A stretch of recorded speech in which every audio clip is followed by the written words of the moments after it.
ওর আঙুলটা জাস্ট এই আঙুলটা এইভাবে ভেঙে এই এতটা ঝুলছে। নমস্কার, আপনাদের সকলকে স্বাগত জানাই। এখন নিয়মিত ভিডিও দিতে পারছি না, তার কারণ আপনারা সকলেই সবটা জানেন। একটা নিউবর্ন বেবির যত্ন নেওয়া থেকে শুরু করে তার প্রতি যেটুকু রেসপন্সিবিলিটি থাকে, এছাড়াও নিজের শরীর সব মিলিয়ে ভিডিও করে উঠতে পারছি না। তবুও আপনাদের সাথে যখন সকল কিছুই শেয়ার করি, আজকে আমার বেবির কি নাম রাখলাম নেম রিভিলের ভিডিওটা আপনাদের সঙ্গে শেয়ার করব। আর তার সাথে সাথে আরও একটি খারাপ ঘটনা ঘটে গেছে, সেটাও আপনাদের সাথে শেয়ার করব। বেবির কি নাম রাখলাম সেটা আপনাদেরকে একটু বুঝিয়ে বলি। আর এই নাম রাখার পদ্ধতিটা একটু ইউনিক, অনেকেরই হয়তো এরকম নিয়ম আছে। আর আমাদের বাড়িতে কী নিয়মে নাম রাখা হয় বা নাম সিলেক্ট করা হয় সেটা আপনাদেরকে বলবো। ছয় ষষ্ঠীর দিনে প্রদীপ জ্বালানো হয়। যদি পুত্র সন্তান হয় তাহলে প্রদীপের মুখ থাকে 5টি, আর যদি কন্যা সন্তান হয় তাহলে থাকে 3টি। তারপরে বিধাতা পুরুষের উদ্দেশ্যে যে আসনটি পাতা হয় তার সম্মুখেই সেই 3 মুখ বিশিষ্ট প্রদীপ জ্বালিয়ে দেওয়া হয়, এবং যে কোনো 3টি নাম যেগুলি আমরা রাখতে চাই বলে আগের থেকেই সিলেক্ট করে রেখেছি, সেই নামগুলি উচ্চারণ করে করে 3টি প্রদীপ জ্বালানো হয়।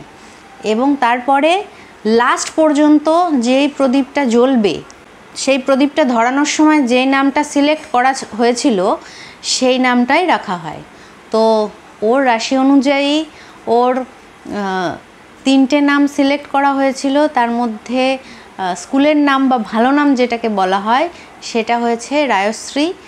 আর রায়শ্রী নামের অর্থ হলো রায় এবং শ্রী, মানে রাধারানী এবং মা লক্ষ্মীর মিলিত নাম। আর ডাকনাম মানে ওই প্রদীপের যে শিখাটি শেষ পর্যন্ত জ্বলেছিল সেই নাম অনুযায়ী ওর নাম হয়েছে পেখম। পেখম নামটা ডাকনাম, আর রায়শ্রী এই নামটা হলো ভালো নাম। তো এই পদ্ধতিতে অনেকের বাড়িতেই নামকরণ করা হয়, আর আমাদের বাড়িতেও এই পদ্ধতিতেই নামকরণ করা হয়েছে। আরও একটি খারাপ ঘটনা যেটা ঘটে গেছে সেটাও আপনাদের সাথে শেয়ার করব। তো একটার পর একটা লেগে থাকে, কথায় আছে না, তো আমাদের অবস্থা হয়েছে ঠিক সেই রকম। একটা পরিস্থিতি সামলে উঠছি, তারপর পর আরও একটা পরিস্থিতি তৈরি হয়ে যাচ্ছে। তো একটু বলে নিই আপনাদেরকে। বুনুর দাদা খেলতে গেছিলো, খেলতে গিয়ে এই লাস্টের আঙুলটা মানে ডান হাতের এই কোড়ে আঙুল যেটাকে বলা হয়, এই আঙুলটা ফ্র্যাকচার হয়ে গেছে। সেদিনকে আমরা বাড়িতে ছিলাম না, মানে আমি সেদিনকে সেলাই কাটতে নার্সিংহোমে গিয়েছিলাম। আমার হাজব্যান্ড আর আমার মাও আমার সঙ্গে গিয়েছিল। আমার ছোট্ট বেবিটাকে নিয়েও গিয়েছিলাম সঙ্গে, কারণ কি বাড়িতে রেখে গেলে সেখানে কতক্ষণ দেরি হবে না হবে, ওর খাবারের একটা ব্যাপার আছে, পরে কান্নাকাটি করবে। এই কারণে ওকে রেখে গিয়েছিলাম বাড়িতে, ও আর ওর মাসি ছিল। আমরা যখন বাড়ির থেকে গেছি তখন 11টা বাজে। তো সেদিনকেই মানে ওই টাইমটা তো, এখন যেহেতু গরমকাল, ওই টাইমটা তো মাঠে গিয়ে খেলার সময় নয়। তো ওকে 1000বার বারণ করা হয়েছে যে বাড়িতেই থাকবি, কোথাও বেরোবি না। তাও ও কারোর কথা না শুনেই ওই দুপুরবেলা, ভর দুপুরবেলা খেলতে গেছে, ওই 12টা নাগাদ। তো খেলতে গিয়ে রোজে যেমন খেলে সেইভাবেই খেলছিল, ক্রিকেট খেলছিল। কিন্তু দুঃখের বিষয়, ওই যে বলে মানে ভাগ্য যখন সাথ দেয় না বা কোনো কিছু বিপদ তো বলে কয়ে আসে না, তো সেক্ষেত্রে ওর আঙুলে বল এমনভাবে এসে লেগেছে, ডেলি ওই বলটা নিয়েই খেলে, ওই বলে ক্যাচ ধরে, নানান রকমভাবে পড়ে যায়, কখনো কোথাও লাগে না, হয়তো অল্প সামান্য কেটে ছড়ে যায়।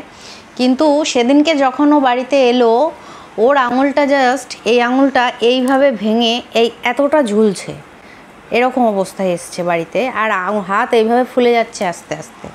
নার্সিংহোম থেকে সবে বাড়ি এসছি, তার 15-20 মিনিটের মধ্যে ওকে দেখি আর একটা ছেলে ধরে ধরে নিয়ে আসছে, যাদের সাথে খেলছিল তারাই ধরে ধরে নিয়ে আসছে। দেখি একটা আঙুল পুরো এইভাবে এখান থেকে এতটা ঝুলছে, মানে একদম খুব বাজে অবস্থা হয়ে গিয়েছিল। তারপরে তড়িঘড়ি ওকে নার্সিংহোমে নিয়ে যাওয়া হয়, আমাদের বাড়ির কাছে যে নার্সিংহোম সেখানে নিয়ে যাওয়া হয়। ওখানকার ডাক্তার বলেন যে ওটি করতে হবে, হাতে আঙুলে একটি প্লেট বসিয়ে তারপর সেটা ঠিক করতে হবে, এবং তার জন্য ওটি করতে হবে, সার্জারির প্রয়োজন। তো ওর বাবা বলে যে যদি ওপর থেকে প্লাস্টার করে করা সম্ভব হয় তাহলে সেটাই করে দিন। তো শেষ পর্যন্ত এই দুটো আঙুল একসাথে করে প্লাস্টার করে দিয়েছে এবং হাতটা এইভাবে ঝুলিয়ে রাখতে বলেছে। তো এখন 21 দিন এইভাবেই থাকতে হবে। তার মধ্যে কয়েকটা দিন পার হয়ে গেছে, আরও কিছু দিন বাকি আছে। তো এক্সরে করে দেখা হয়েছে যে আঙুলটা একটু ফ্র্যাকচার হয়ে গেছে। এখনও পরবর্তী মানে 21 দিন পরে কি হবে আমরা এখনও জানি না।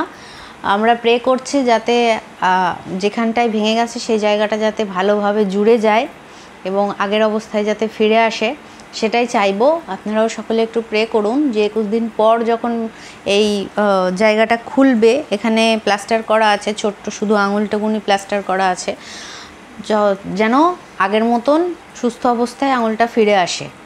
না হলে খেলাধুলা করতে ভীষণ অসুবিধা হয়ে যাবে। কারণ আপনারা কম বেশি সবাই জানেন ও ক্রিকেট খেলে, সেক্ষেত্রে বল ধরতে, ব্যাট ধরতে, এমনকি লিখতে মানে পেন ধরতেও অসুবিধা হচ্ছে।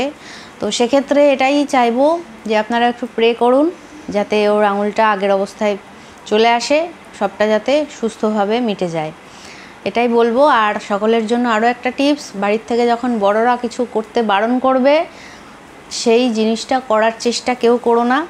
যদি এরমটা করো, কোনো সময় যেভাবেই হোক এরকম একটা বিপদ কিন্তু ঘটে যেতে পারে, কারণ বিপদ বলে কয়ে আসে না। তো আজকের মতন ভিডিওটা এখানেই সমাপ্ত করছি।